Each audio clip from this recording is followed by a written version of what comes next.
Welcome to Kiss the Reviews. I'm Armando. That's Corey.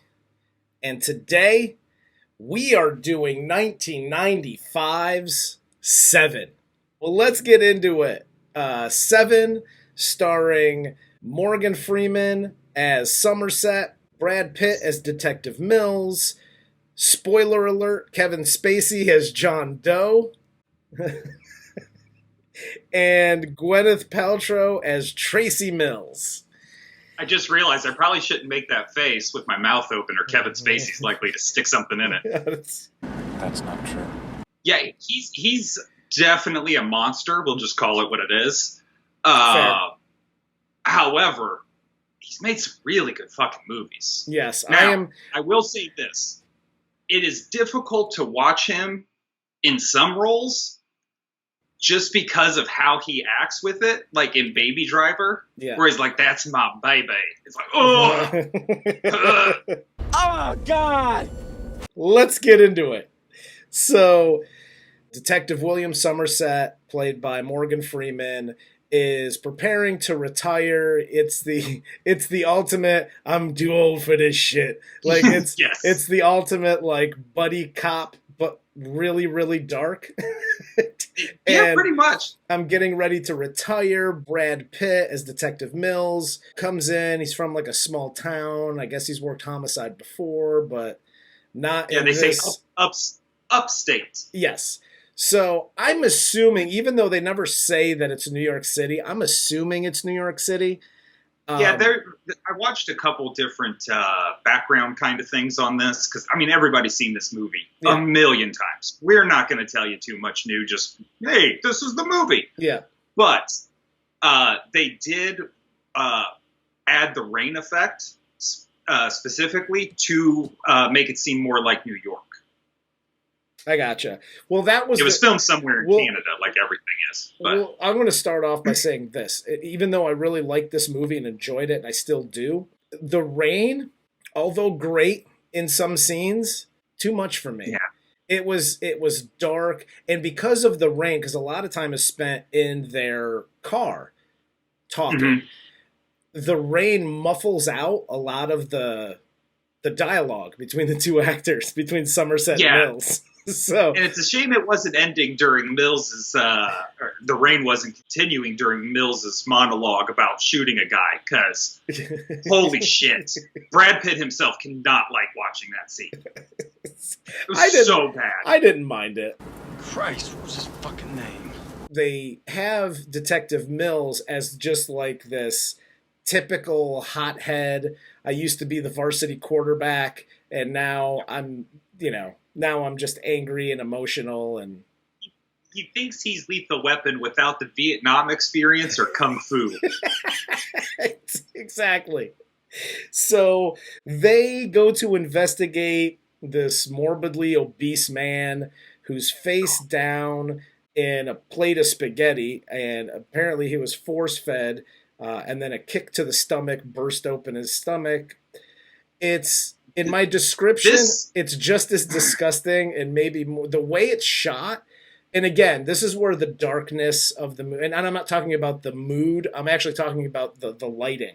The darkness of this movie adds to the creepiness factor, and adds to how disgusted you are at the end of this movie. Like, just every time they flash their light, there's something more disgusting in this apartment, whether it's the cockroaches, which, oddly enough, if you kids want a job in Hollywood, there's an end credit for a cockroach wrangler. Oh, God! Dude, like, I love the way that sets the tone. That murder, that scene, across the board just sets the tone for the way the movie's going to go. Yeah. And Somerset decides he's going to see this through because he knows that he has a hunch that this is a serial killer, even though they haven't really. He does not want anything to do with this yet. Yeah, he doesn't want it to be Mills's first case. Mills is all upset, and they're going to this back and forth, which is a fantastic scene because he says, Morgan Freeman says he's not ready yet. Yeah, and Mills, being Brad Pitt, says, hey, I'm right here. You can say it to me. And Morgan Freeman, sure as shit, just turns around and goes, it's too soon for you. But Mills gets another case. It's the murder of a prominent lawyer in New York City. And which, by the way, if he's not ready to handle a fat guy that was force-fed spaghetti until he burst, why are you throwing him to the wolves on superstar defense attorney Elliot whatever the fuck? Eli Gould, was it? Eli Gould was found murdered this morning. You have the fucking police commissioner or the DA in Richard Roundtree, which... Love him. Nice addition, Shaft. That was fucking amazing. When he is, like, breaking down the case, and this is going to be solved, we got our best people on it. And then he flash cut to Brad Pitt, who's just sitting there watching the TV like, oh, fuck. Like, they're just trying to get this kid to fail. Exactly. And when he gets there, there's greed written in blood on the carpet. Morgan Freeman, they figure out that the fat man is fed these shards of plastic. Somerset goes back to the kitchen where they found the dude. He sees that it was from maybe moving the fridge. He pulls the fridge away from the wall, and he sees gluttony on the wall. This is the scene where I went, shit, look at the amount of grease that he was able to write gluttony in. Like, oh! Yeah, that adds to the gross out factor of it. So he also pulls out a little note containing a quote from Milton's Paradise Lost. And so now he theorizes that 7 deadly sins, there's going to be 5 more murders. So now they're like all into this thing. In the middle of this, Tracy Mills, played by Gwyneth Paltrow, invites Somerset for dinner, which is a good break from the rest of the movie. Like she knows that her husband is not having a good time with Morgan Freeman at this point. So she kind of wants to bring them, let's break bread and have dinner and the whole nine. It goes through the whole thing when the train comes through or the subway and shakes the entire apartment.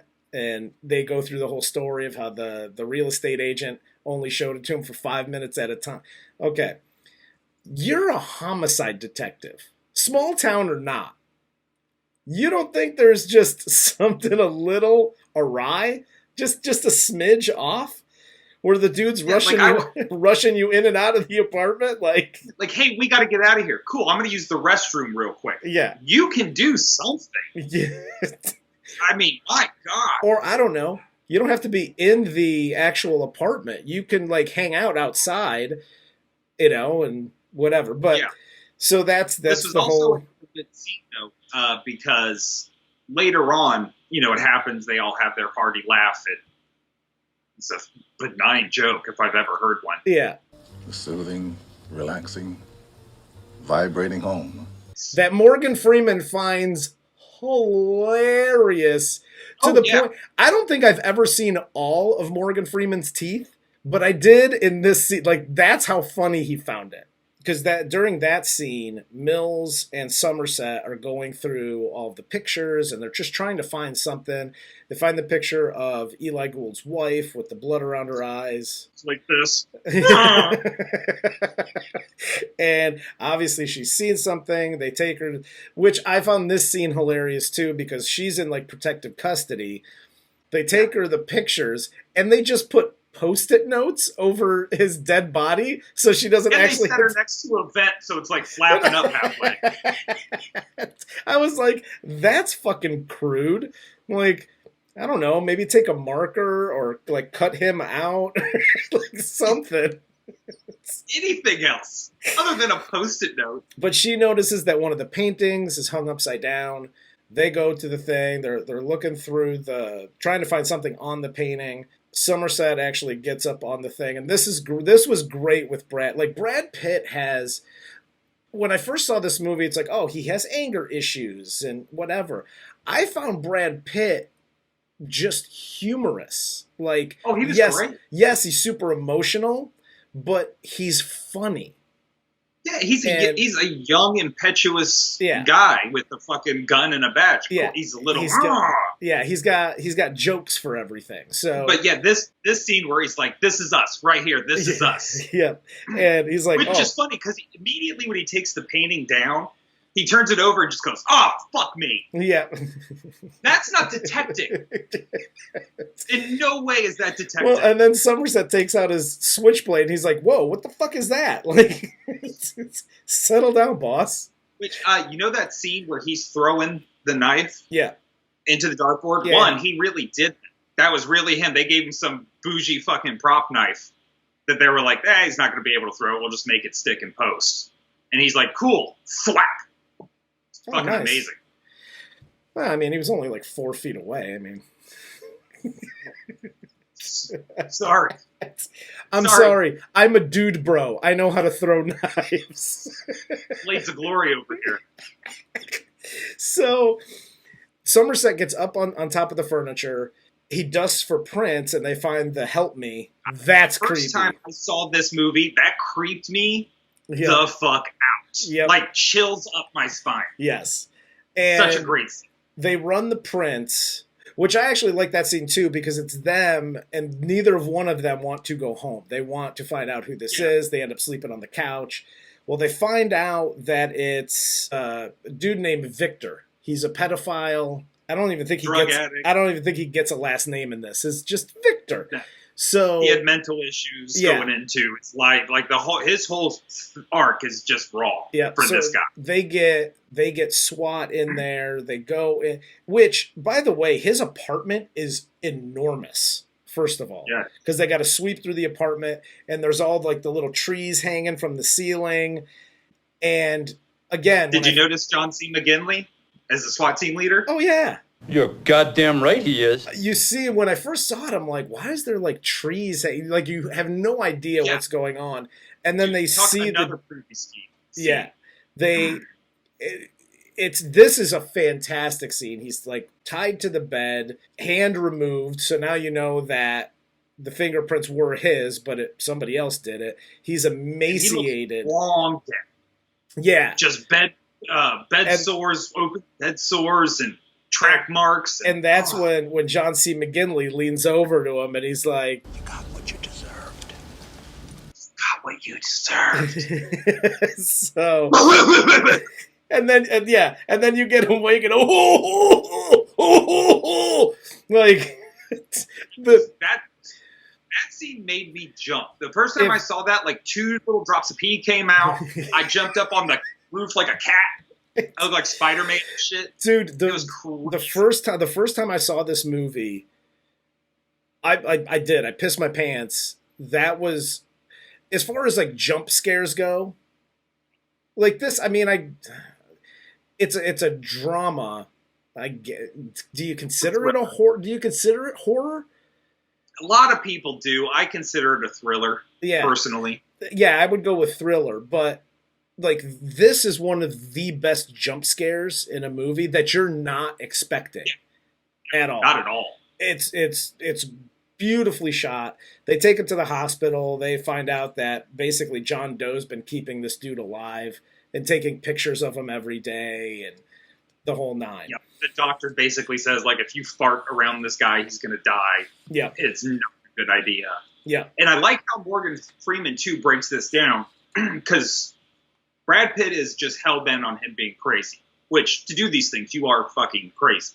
Well, yeah. But Morgan Freeman breaks down how methodical he is when he breaks down this scene and what he did to Victor. Like, 1 year to the day, he wanted us to find this place. Yeah. He kept him alive for 1 year. Yeah. Collected piss, shit, hair samples. I got a hair sample, I got a stool sample, I got piss, I got... Sorry, if you haven't gotten the hint at this point that you are dealing with an exceptional mind. Fucked up and crazy, but an exceptional mind. Yes. Then this scene is what really lays it out for you. Exactly. This isn't some douchebag that's just gotten lucky. Like, he is methodical. Yeah, he's not, like, at the end, you know, Brad Pitt says, Maybe you're just sitting around reading Guns and Ammo, masturbating in your own feces. Do you just stop and go, wow, it is amazing how fucking crazy I really am?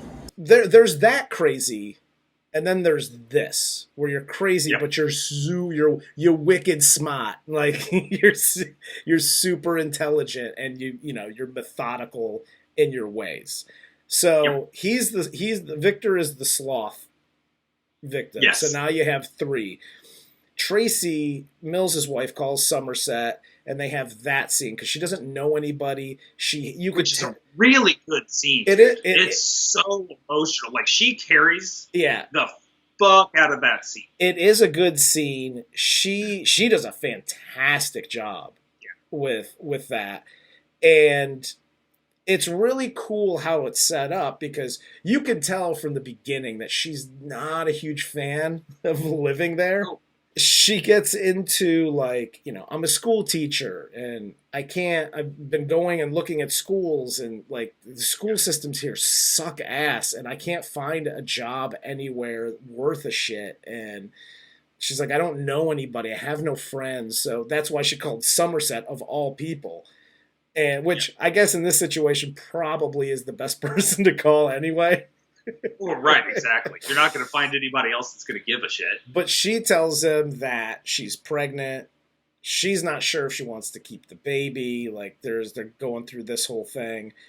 And so he tells his story and kind of helps her through it. Somerset has a contact at the FBI that can get him some things for a small price. They get a list of people that have either checked out those books or bought the books that they've been looking at, Dante's Inferno, and they get to John Doe's house, or his apartment. Kevin Spacey starts shooting at them. You get the chase scene. Which is, again, a great chase scene. It's a great chase scene. Except for Somerset just kind of scratching his ass the whole time. Like, did I make a left or a right at this intersection? I was just going to say, I felt really bad. Because you got, Mills, the young guy, track star, like jumping over shit, around corners, through apartments, and, jumping off of shit. He looks like he's lost in the senior center. 20 minutes after Mills gets blasted with a tire iron, Somerset comes around the corner like, you okay now? I want you to know I dropped my cane. Like, yeah, I would be even better had you kept up. Like, just retire today. Like, can I just call you for advice? Like, because you're really good at advice. You're not really good at chasing perps. Yeah. Like, and then Somerset chasing perps. Chasing and then perps. Somerset has, again, another lapse in judgment because he throws Brad Pitt up against the wall. Yeah. And is like, you need a reason to go in there. Dude, this guy just got blasted in the face and almost fucking shot because his partner was hobbling along. Yes. Well, and what are you doing? And let's be honest now. I know Somerset's like, oh, I'm by the book. You already paid off the FBI, bro. Just kick in the door and pay the homeless person like you did, and then he was doing some really weird shit, and like, yeah. And by the way, if you're ever in a chase scene, I just got to bring this up. If you're ever in a chase situation where you need to help your boy out, if you're wearing a hat, make sure the hat flies off. Yes. Because if your hat is still like cool and off to the side a little bit, man, fuck you. You didn't run it all. Well, I just thought in this situation, like, I guess it was for more of like maybe comic relief, I guess. But when they pay off like the homeless person, oh, that was great. I guess that's what it was there for. But in my head, I'm like, dude, there's like 20 people that would take $20 just to make up some fucking story about, you know what I mean? Like, that would be more believable than this person that you dragged out of a gutter. Like, but cool. So they get in, they're investigating. Then you see like the beautiful mind, I guess, of John Doe with all of the composition notebooks. Do you know that the prop team actually wrote all of that down? It took them 2 months. They filled those? Yep. Not like literally every book, yeah. but the ones they opened and read. Yeah. Those were actually written out by the prop team. And they like studied different handwriting to put in there, and they decided to go with that close one. Dude, they got so deep into this character, like I think he actually exists. So the phone rings, it's John Doe. He starts talking to Mills, and oh my God, I'm so surprised that you found me this quickly and yada yada. While they're in the apartment, they find the photo of not only themselves, that he was the photographer, but they also find a picture of a prostitute. So they kind of look for her to see, like, she's probably the next victim.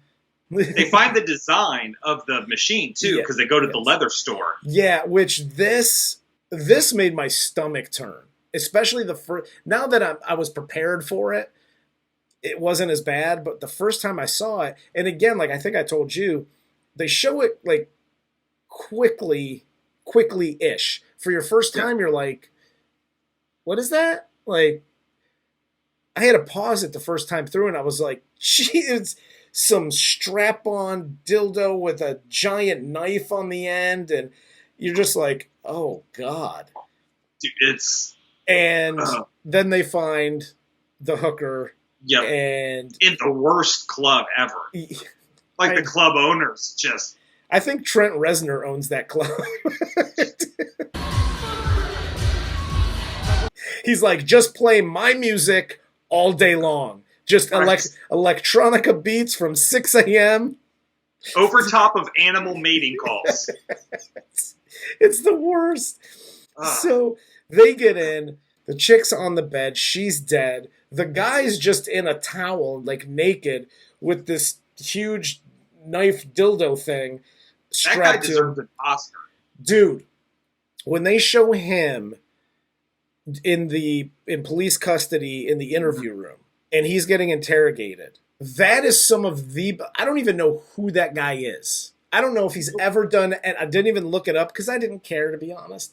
But that is literally some of the best acting from basically an extra. The fucking gun was in my throat! Fuck! That's what it would be like. You'd be mentally broken. Oh, yeah, like, dude. After that. He was so good that at the end, at the infamous what's in the box, yeah, that's not how that was scripted to go. Brad Pitt was scripted to say, like, hey, the fuck's in that box, dude? Just like that. And then he saw that guy going like, I'm neglected, oh my God. And he went, oh shit. He started taking notes. He's like, that's how you do that. And then he's like, watch what I'm about to do with this. What's in the box? After this, they find the model dead, cut her nose off to spite her face, gave her the sleeping pills and the phone. When it got to this part, in my head, I went, oh, this is a much better version of Saw. Hello. Do you want to play a game? But yeah, this lady definitely had a choice. Like, you can live and be deformed. Yes. Or you could take the sleeping pills and die. Like, yeah. When I saw that, I was like, oh, is this where the idea for Saw came from? Because that's literally the entire Saw movie is that scene. And then the detectives return to the police department. John Doe walks up to them as they're walking up to him. Detectives! And his fingers are all bandaged up. He's covered in blood. And, of course, Mills goes apeshit. Dude, there's 450 cops, like, literally within 2 feet of this guy. They got it covered. Like, yep. You don't gotta easy, flip out, man. I'm not gonna do what everyone thinks I'm gonna do. Flip out, man.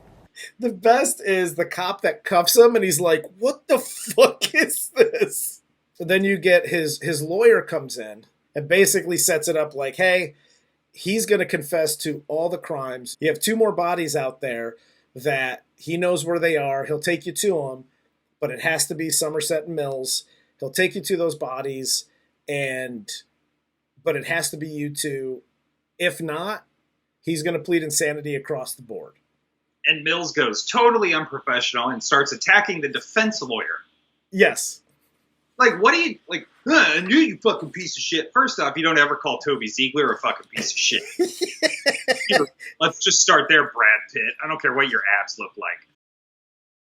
So they decide that they're going to take John Doe out to the middle of nowhere. He takes him out of the city into like a desert area. That's why like the whole like, is this New York? Is it not New York?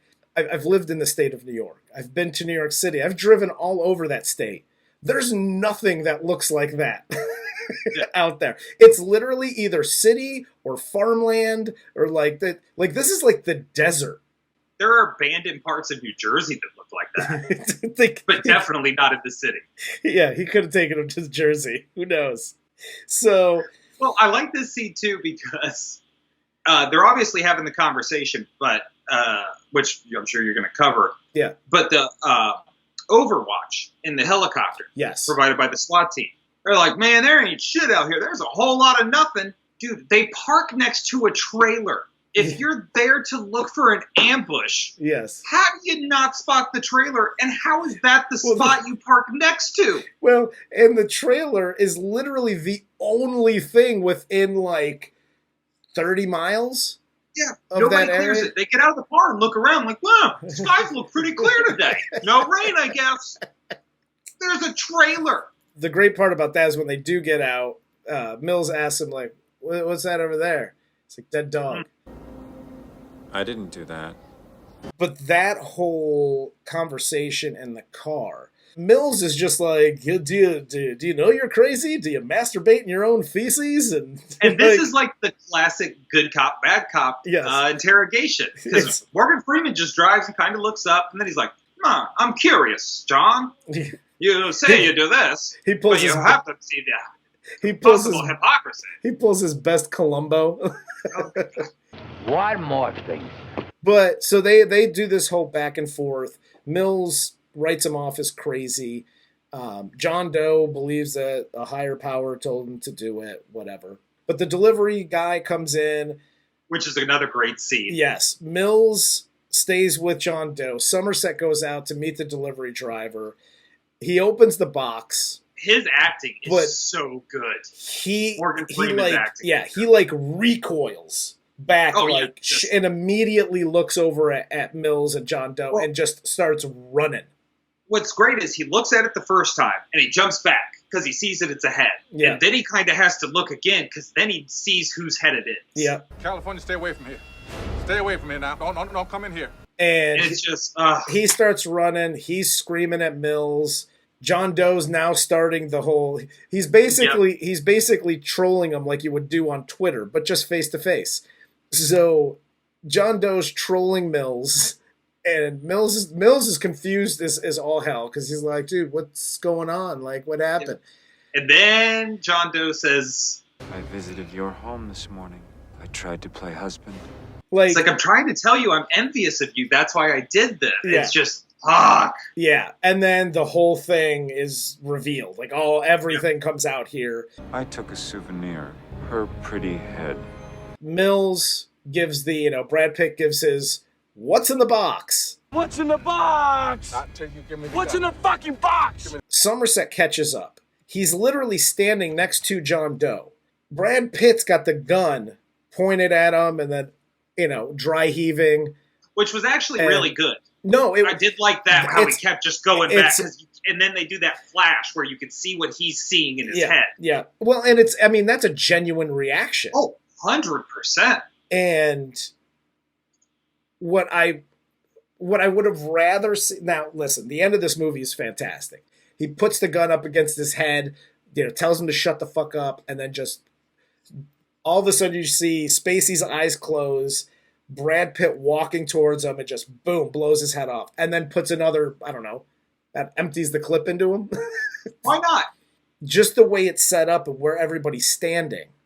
If I'm a police officer, I think that I'd be able to at least either tackle Mills or, I don't know, I have my own revolver. Shoot Mills in the arm. Well, that was the one thing I was thinking I would do. Not necessary. You're not taking the gun away from him. Because one, he's not in his fucking right mind. So yeah, I would have tried to shoot him in the arm to at least get the gun out of his hand. Or two, I would have stepped in front of John Doe in between them. Yeah. And tried to explain, like, dude, if you do this, he's going to fucking win. Like, you can't do this. But I'm glad he didn't do it because if he did, and they were just like, yeah, I guess you're right. Let's go. Well, no. We would have been pissed off because we were like, dude, it's human emotion. Yeah. No, like, no, you're not absolutely. just going to be reasonable. You're going to fucking do anything you can to put at least one in that guy's temple. But at the end of it, if you start breaking it down like that, like what could have done, like what Somerset could have done and all that stuff, it doesn't really matter in the end, because if I'm in Brad Pitt's character, even if I don't kill him, let's say you take the gun away from me and you just say, here, we're in the middle of the desert, beat the shit out of him to within an inch of his life. It still doesn't matter. Like, he murdered my wife. He chopped her head off. Like, my life is over. You're done. Yeah. It's over. Regardless of the outcome, you're not broken because you killed him or didn't kill him. Yeah. You're broken because your fucking head's wife just got UPS to you in the middle of a desert. Yeah. And you were so dumb fuck cocky. Yeah. You thought you had it. Yeah. And then you have and the other one is the childish way in which Kevin Spacey delivers the line when he's talking about like how he wanted to play husband and yada yada, and he was like, when Somerset gets there and he was like, I took her life and the life of their unborn child. Oh yeah. He didn't know. So like that whole thing is, listen, this movie all in all, and then you obviously get Mills getting taken away by the cops, and Morgan Freeman and Arlie Ermey. Yes. You're thinking of, yeah. They're talking about like, we'll take care of him when he's in, like the way that's wrapped up too is really good. And then he gets carted away, and then you get Morgan Freeman at the very end who gives the. Ernest Hemingway once wrote, "The world is a fine place and worth fighting for." I agree with the second part. How is that Ernest Hemingway quote never been used in a movie before? Yes. All the shitty ways movies end. Yeah. You're right again. This whole movie, like, I don't think I even need to ask. This definitely stands the test of time. No matter how many times I watch this movie, I always spot different things in the movie. Yeah. It's so damn good. It's written well. There's not a single person in this movie that I'm like, oh, I wish they would have pulled their weight a little bit more. Everybody is so good in this movie.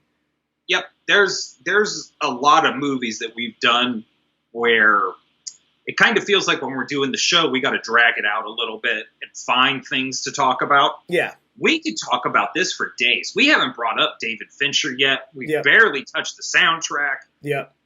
And the way the opening credits were done. Like, we haven't touched shit. Yep. Really on how good this movie actually is. And what's funny is it was almost cast as Denzel Washington and Al Pacino. Hooah! I could not imagine Al Pacino in this. Like, how is he? John Doe's a real character. How is he not the hothead? How is he? Denzel, you can't break in there. Bills, your wife Tracy, she's got a great ass. Yeah, would have been a very different movie. Oh, absolutely. Denzel didn't want to do it because it was too dark. And he was just like, nah, fam, I'm good. And Al Pacino, they just kind of realized, I think, like, nah. Yeah, it was cast perfectly. Mm-hmm. Like, Morgan Freeman, anybody other than Morgan Freeman playing that role, you just get out of here with your nonsense. And even like, Brad Pitt. Yeah. Do it. And yeah, Brad Pitt is... everybody makes fun of the what's in the box scene, of course. Yeah. I think his monologue when they're going to the raid, he's trying to remember the dude's name he shot. I think that is just sophomoric acting.